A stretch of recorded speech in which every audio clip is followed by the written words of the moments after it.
पिछले एपिसोड में हम लोगों ने देखा था कि जाओ यान और वांग चिन के बीच में फाइट शुरू हो गया होता है। उन दोनों के फाइट काफी जबरदस्त हो रही थी, मगर जाओ यान ने उस फाइट को जीत लिया था। इसके बाद जाओ यान वहाँ से जाने लग गया था, जिसकी बार यहाँ से ये एपिसोड स्टार्ट होता है। इस एपिसोड की स्टार्टिंग में हम देखते हैं कि जाओ यान वहाँ से जा ही रहा था, मगर तभी वांग चिन पीछे से बोलता है रुको। ये सुनकर जाओ यान वो रुक जाता है। तभी वांग चिन बोलता है कि मुझे पता है कि तुम कौन हो, जाओ यान। जैसे ये नाम स्टूडियो के अंदर घूमता ही तो सभी लोग एकदम से हैरान हो जाता है, यहाँ तक कि अपने स्ट्रेस को काफी ज्यादा इम्प्रूव कर लिया है। इसी वजह कोई हैरानी की बात नहीं है कि तुम इतने ज्यादा घमंडी हो। ये सुनकर जाओ यान बोलता है कि इसे कोई फर्क नहीं पड़ता कि मैं कितना ज्यादा घमंडी हूँ, बस मुझे इतना पता है कि अभी के लिए मेरा और आपका कोई भी कंपैरिजन नहीं बनता। मिस्टर पेटियन इसी वजह से अभी के लिए उलियाटिंग पैविलियन के यंग जेनरेशन को बुली कर रहा है अपने ऑल वॉरियर की चार। ये सुनते जो पेटियन होता है वो भड़क जाता है और वो जाओ यान के ऊपर सीधा हमला कर देता है अपनी स्पीयर से। अगर जाओ यान अपनी हेवी रूलर शॉट से उसके हाथ को रोक लेता है, अगर पेटियन यहीं पर ही नहीं रोकता और उसके ऊपर कंटिन्यू हमला करने लगता है, तो जाओ यान भी उसकी सभी हाथ को दोष कर रहा होता है। वही पे ये सब देख के जो ली जोंगसी होता है वो अपनी दोइक्यू को निकल लेता है। जो पेटियन होता है वो जाओ यान के ऊपर हमला करता है, तो जाओ यान उसे रोक लेता है और बोलता है ली जोंगसी आप खुद मेरे ऊपर आकर क्यों नहीं हमला कर देते हो, क्योंकि आप इतना ज्यादा पावरफुल है कि मैं आपका एक अटैक भी नहीं झेल पाऊंगा और ये पे मारा जाऊंगा। इस वजह से आप एक ही हमले के अंदर इस मेथड को समझ क्यों नहीं कर देते हो, क्यों अभी के लिए यंग जेनरेशन को बुली करवा रहे हो अपने बाकी के ओल्ड जेनरेशन के उरियर के साथ। जोंगसी बोलती है ये लड़के तो सच में काफी ज्यादा सुतुर है, इसने अपने खुशी और के अंदर ली जोंगसी के हाथ को बांध दिया। इस वजह से वो अपनी इज्जत को एक दूसरे के ऊपर हमला किए जा रही होती है। अभी जो जाओ यान उसे काफी ज्यादा गुस्सा आ जाता है और वह एक बहुत ही पावरफुल अटैक जाके पेटियन के ऊपर कर देता है। इस वजह से पेटियन काफी ज्यादा पीछे चला जाता है और जाओ यान का अटैक इतना ज्यादा पावरफुल होता है कि आसमान के अंदर बहुत ही बड़ा पोर्टल खुल जाता है, जिसे देखकर वहाँ पे जितने भी लोग होती है सभी की सभी काफी ज्यादा हैरान हो जाता है और इन दोनों ने फाइट करते करते क्लाउड के अंदर चले जाते हैं, जिस वजह से आसमान के अंदर लाइटिंग स्लेट चमकती हुई दिखाई दे रही होती है। इसी वाले लोगों को कुछ भी दिखाई नहीं दे रहा था। अभी लोग काफी ज्यादा हैरान के साथ आसमान की तरफ देख रही होती है। अभी आसमान से हमें जाओ यान को गिरते हुए दिखाई देता है और उसके पीछे पेटियन को दिखाई देता है, जो की कंटिन्यू जाओ यान के पीछे आ रहा होता है। अभी जाओ यान को स्लेश अटैक बनाता है और पेटियन के ऊपर हमला करता है, मगर पेटियन उसे बहुत ही आसानी से नाश करता है और जाओ यान से बोलता है अब अकेले तुमने जो उलियाटिंग पैविलियन के साथ किया अब उसको पे करने का टाइम आ चुका है। और ये बोलकर वो अपना बहुत ही ज्यादा पावरफुल अटैक बना लेता है और उसे जाओ यान के ऊपर हमला कर देता है। तो जाओ यान भी अपनी हेवी रूलर शॉट से उस अटैक को रोकने की कोशिश करता है, मगर वो काफी ज्यादा पावरफुल होता है। इसे रोकने में जाओ यान को काफी ज्यादा प्रॉब्लम हो रही होती है और यहाँ पे जो पेटियन होता है वो अपने अटैक की पावर को और ज्यादा बढ़ा रहा होता है। इस वजह से जाओ यान जमीन के अंदर घुस जाता है, मगर जाओ यान अभी भी हार नहीं मान रहा होता है। मगर इसी बीच जाओ यान के हाथ में देख जाता है पेंग जिंगसी को मास्टर की स्पेस स्टोरी स्ट्रिंग, जिसी को देख के वो काफी ज्यादा हैरान हो जाता है। वो से सीधा जाओ यान के पास आता है और फिर होता है बैटल अरेना के अंदर एक दुइकी की ब्लास्ट, जिसे आसपास में बैठे हुए लोग होते हैं उनको भी काफी प्रॉब्लम हो रही होती है। काफी दुइकी की छाती उड़ा के अंदर हमें जाओ यान को दिखाया जाता है, जो कि अपने सामने देखता है जहाँ पर अभी के लिए फेंग जिंगसी खड़ी होती है और उसने पेटियन के हाथी को अपनी दो उंगली से रोक रखा था। और वह फेंग जिंगसी को देख के पेटियन बोलते हैं कि अभी के लिए जो ये मेटर है वो उलियाटिंग पैविलियन और जाओ यान के बीच का मेटर है। अब यहाँ पे बीच में क्या कर रही है, आपके एक जन काफी मुसीबत खड़ी कर सकता है। जो फेंग जिंगसी होते हैं वो अपने दो उंगली को मूव करते हैं और बोलते हैं बकवास बंद कर। जो पेटियन होता है वो वहाँ से काफी दूर जाके गिर जाता है और फिर बोल सकते हो ऐसा के जाओ यान एकदम से ग्रेट करते हैं और बोलता है कि आपके ओल्ड फ्रेंड का डिसिपल आपका भी डिसिपल। वे सब सुन वहाँ पे जितने भी ऑडियंस होते हैं वो हैरान हो जाती है और बोलते हैं आखिर फेंग जिंगसी का कौन सा डिसिपल है और एक ताबक पर क्या रिलेशन है। अभी फेंग जिंगसी बोलते हैं कि अभी के लिए जो सभी मीटर वो अब तुम मुझ पर छोड़ दो। ऐसा का जो ली जिंगसी होती है वो भड़क जाता है और बोलता है आखिर कहने का मतलब क्या है तुम्हारा। ऐसा कर फेंग जिंगसी बोलते हैं कि पहले मैं तुम नहीं कर सकता। ऐसा कर ली जिंगसी बोलते हैं कि अगर आप इस तरीके से इंटरफेयर करते रहो तो हमारे बीच की जो रिलेशन है वो काफी खराब हो सकती है, इस वजह से सोच समझ कर फैसला लीजिए। ऐसा फेंग जिंगसी बोलते हैं कि अभी के लिए सोच समझ के ही लिया, अगर गलती से भी आज उलियाटिंग पैविलियन ने मेरे डिसिबल को नुकसान पहुंचाया तो आप तैयार हो जाना वार की फाइट के लिए। इसका थप तक साथ दूंगा जब तक आप कुछ खत्म नहीं हो जाता। सुनकर जो ली जिंगसी होता है वो काफी गुस्से में आ जाता जो यहाँ तक उतर आया है, मगर तभी वो स्टाइल मारते हुए आगे आता है और बोलता है अभी के लिए इस जाओ यान ने हमारे उलियाटिंग पैविलियन की सीक्रेट टेक्निक को सीख लिया है 3000 लाइटिंग मूवमेंट को, मगर यहाँ पर भी नहीं रुकी। उसने हमारे इल्डर को मार मार कर उसकी 3000 इल्यूशनरी बॉडी भी छीन लिया, जो कि हमारी उलियाटिंग पैविलियन की एक सीक्रेट टेक्निक है और ये दोनों टेक्निक किसी आउटसाइड को सीखने के लिए बिल्कुल भी परमिशन नहीं है। इसी बात से मास्टर फेंग जिंगसी अगर आप लोग चाहते हैं कि हमारे जो रिश्ते पहले जैसे बने रहे तो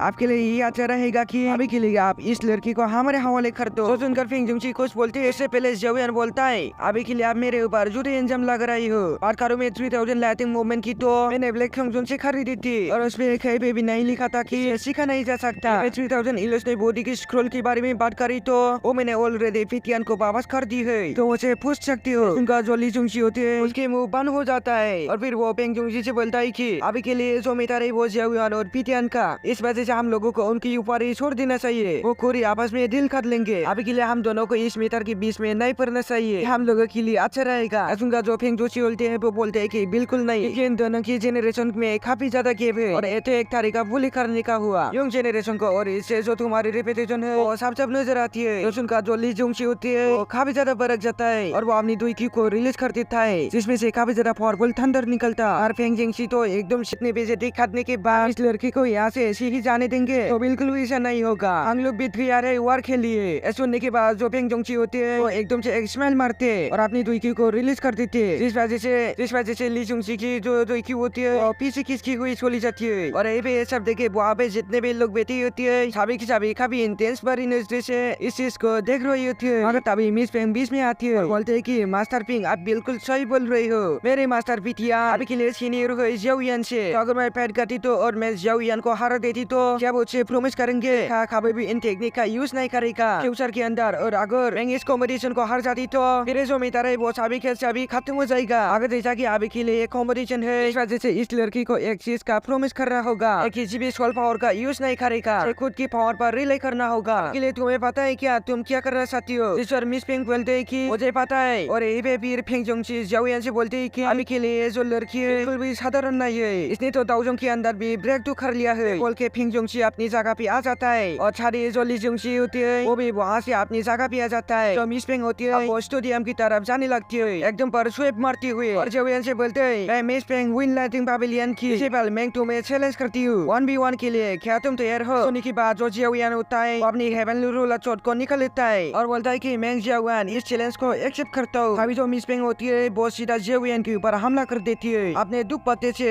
तो जियाओयान अपनी दुई से एक सामने स्टिल बना के रखने की कोशिश करता है मगर वो थक जाती है, तो जियाओयान उसे दोस्त करता है मगर मिस पिंग के पास काफी ज्यादा दुख पत्ती होती है, इस वजह से वो जियाओयान के ऊपर हमला करने लगते है। वही पे जियाओयान उसकी सभी आतिक से बचते हुए वहाँ जाने लगता है और बोलता है कि अभी के लिए इसकी जो कॉन्बैट दुई की वो काफी ज्यादा कमाल की है, वो दिया जैसे वन और लाइटिंग पावर को कॉन्बैट किया है और फिर अपनी लाइटिंग मूवमेंट का यूज करते हुए वहाँ से बस के भागने लगता है। मगर तभी जो मिस पिंग होती है वो जियाओयान की हेवी रूलर चोर को पकड़ लेता है और जियाओयान उसके दो पत्ते को पकड़ लेता है तो उसके अंदर डाल देता है अपने ग्लास प्लेट, इस वजह से जो दो पत्ता होता है वो जल जाता है। अगर मिस पिंग को कुछ भी नहीं होता है और फिर अपनी कुछ एंजन बने थी और काफी सारे दो पत्ते बना के न्यू जियाओयान के ऊपर हमला करने लगती है और बोलती है कि तुम्हारे पास दूसरे के सोल पावर को लेने के अलावा कोई भी चीज नहीं है, इसे तुम किसी का सामना कर पाओ, तुम सिर्फ बच सकती हो मेरे आतिक से, वो भी हमारे 3000 लाइटिंग मूवमेंट का यूज करके। वो भी ये सब सुन के जियाओयान की सतक जाती है और वो अपनी हेवी रूलर चोर को अपने पास बुलाता है और मिस पिंग के ऊपर हमला कर देता है और बोलता है अगर तुम्हें मेरी असली पावर देखनी है तो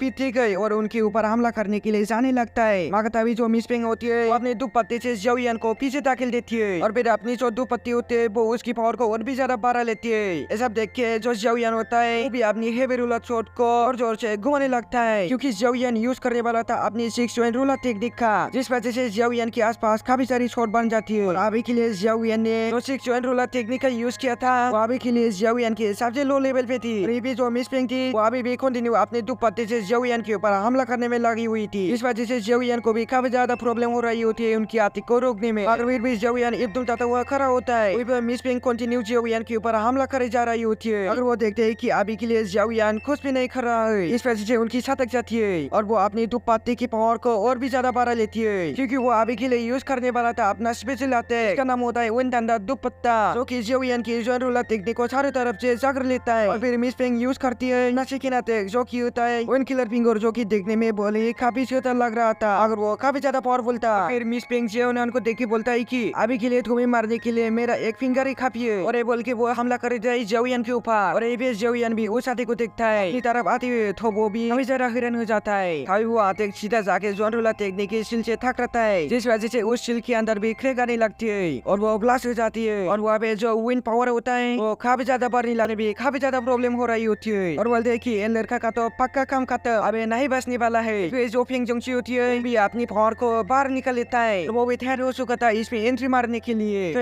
देखे जो ली जोंगशी होता होता है वो भी तैयार हो जाता है और वो भी अपनी दुखी को निकाल लेता है। और यही पे मिस पिंक को लग रहा था अब जोवियन का काम खत्म, क्योंकि नीचे से जोवियन का बिल्कुल भी ओरा सेंस नहीं हो रहा था। अगर तभी हमें अरीना के अंदर एक छोटा सा लोटस दिखाई देता है जो कि आधा अधूरा था, और ये लोटस को दिखाते ही एपिसोड भी पर एंड हो जाता है। अगर आप लोगों को पता है तो ये लोटस आखिरकार क्या चीज है तो आप लोग मुझे कमेंट में बता सकती हो। Thanks for watching.